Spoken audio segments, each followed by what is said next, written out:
What's up everyone and welcome back to Nexus.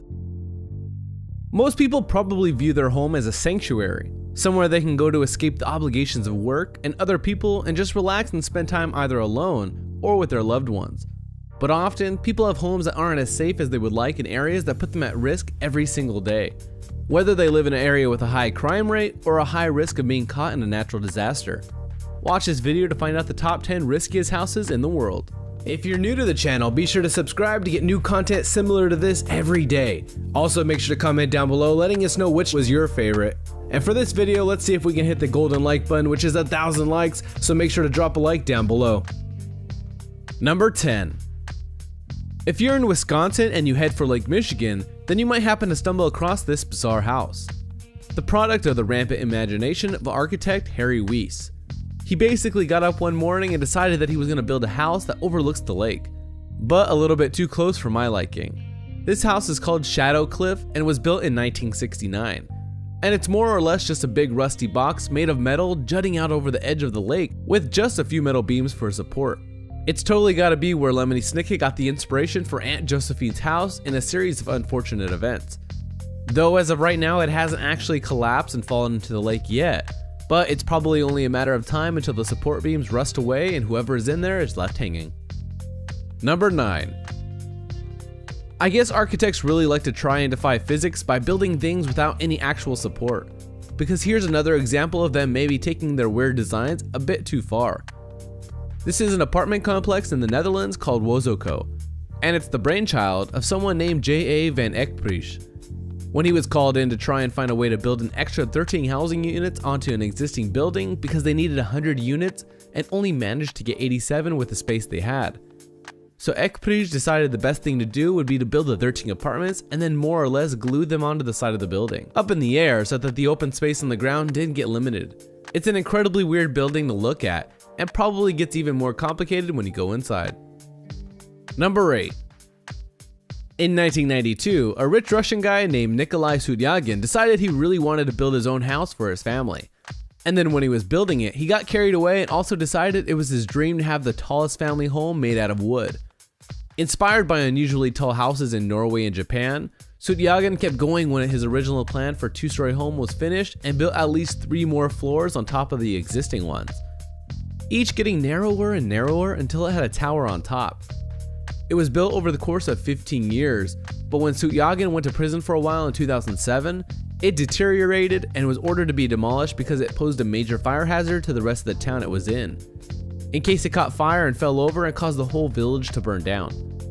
By 2009, only the original 2 stories remained, but kind of ironically, these did burn down in a fire in 2012. Number 7. So this is less one single dangerous house, but more a whole lot of dangerous houses. Basically the entire state of Oklahoma, and big portions of Kansas, Nebraska, South Dakota, and Texas. You may have heard this area of the Great Plains called Tornado Alley before, and it's a pretty accurate name, with tons of tornadoes forming there every year because cold air from the Arctic mixes with humid air from the Gulf of Mexico, and creates supercell thunderstorms and tornadoes. But the most dangerous area is apparently a suburb of Oklahoma City, where one nasty tornado in 2013 killed around 24 people. Honestly, I'm not sure there are many places in the United States where you're completely safe from natural disasters. Number 6. When you think about monasteries built in tall, hard to reach places, you probably think of countries like China and others in the Far East instead of Greece. But Greece actually has some of the most dangerous and hard to access monasteries in the world. There's a collection of them called Meteora, which were built between the 14th and 16th centuries on top of a bunch of rock pillars out in the sea and over 1,300 feet above ground level. They were built by monks tying ladders together and carrying the building materials in baskets attached to ropes. And I don't even want to think about how many might have died during the construction. Nowadays, tourists can visit Meteora via bridges, but they're still pretty narrow and dangerous, so maybe it's just better to take pictures from afar. Number 5. More or less anywhere you go in Europe, you're bound to find castles. In the countries where fairy tales about knights and princesses originate from, there's probably a castle somewhere in every major city. Germany is no different, boasting tons of famous castles, most notably Neuschwanstein Castle, which inspired the Sleeping Beauty Castle at Disneyland. This castle is called Liechtenstein though, and while it's famous to the German locals, it's not very well known to foreigners. For a castle, it's small, and also pretty new, being built only 170 years ago. But the thing that makes this place so risky is it's built right on the very edge of a cliff overlooking the Alps, and has just one very thin bridge.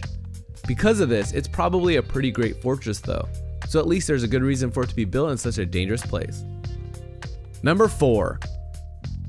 If you're in the southwest corner of the UK in Devon and fancy taking risks, then a boat ride to Eddystone Lighthouse could be for you. This lighthouse is 8 miles away from the coastal city Plymouth and consists of the main lighthouse and a second much smaller tower. Between the towers is a tall reef which is submerged at high tide, meaning tons of inexperienced sailors have wrecked their boats in the past trying to sail between the two structures. When the tide is low in spring, the reef is so high you can actually walk across it to get between the two buildings. The lighthouse is also one of a whole bunch of lighthouses marking the incredibly dangerous Eddystone Rocks. And the original tower was also the first modern lighthouse to be built on a rock in the open sea back in 1698. Since then, 4 lighthouses have been constructed in this area, often suffering huge damages and having to be replaced. Being a lighthouse keeper is a pretty risky job.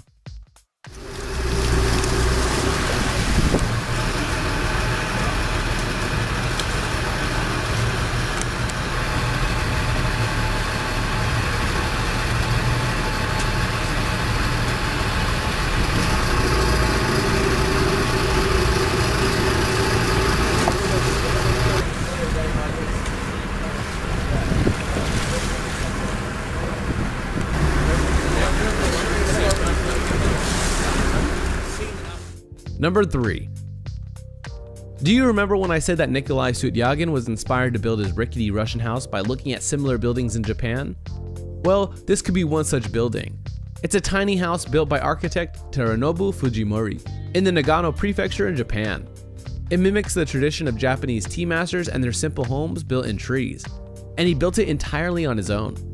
It's balanced only on 2 chestnut trees bought from a nearby mountain, and you have to use narrow, freestanding ladders to get inside it, where the interior is almost empty and covered just with plaster and bamboo. It's also called Takasugiyan, which translates in English to mean a tea house built too high. Number 2. We already talked about hard to access monasteries built in Greece, but the Hanging Temple in the Shanxi province of China could be what inspired the Greek monks to build their own. While Meteora was built 700 years ago, the Hanging Temple on Mount Hangshan was built during the Northern Wei dynasty sometime between the years 386 and 557 AD, and it was also built by one man on his own, a monk named Lao Ran. It stood the test of time and is now over 1500 years old, and you can still go visit it today. It's named the Hanging Temple because it looks like it's suspended from a cliff face, but it's actually held in place by a set of wooden beams inserted into specially carved holes in the mountainside and overlooks incredibly deep valley below.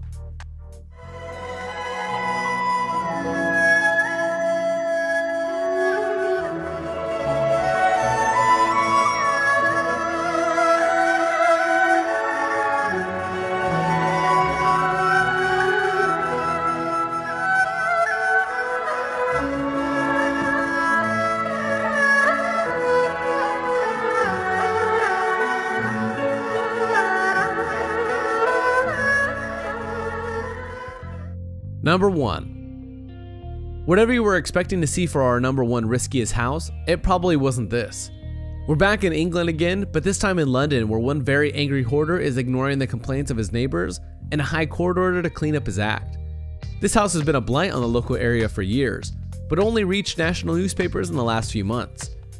It belongs to a 61-year-old man who lives there on his own, and has built up so much trash inside the house he now uses 2 ladders to climb up into his home through the first floor window. Locals have made complaints saying that if his piles of garbage collapse, then the people walking underneath in this very busy area of London will get injured and may even get killed by falling debris. One man even said it looks worse than some of the most rundown areas he's seen in the north of England, back when Ireland was overrun with terrorism in the 1980s. It's only a matter of time before one man's hoarding addiction causes someone else to lose their life. That was our list of the top 10 riskiest houses in the world. If you enjoyed this video, don't forget to hit the subscribe button so you never miss a video in the future. And hit the like button too so we hit the golden like of 1,000. Thanks for watching, guys. Peace!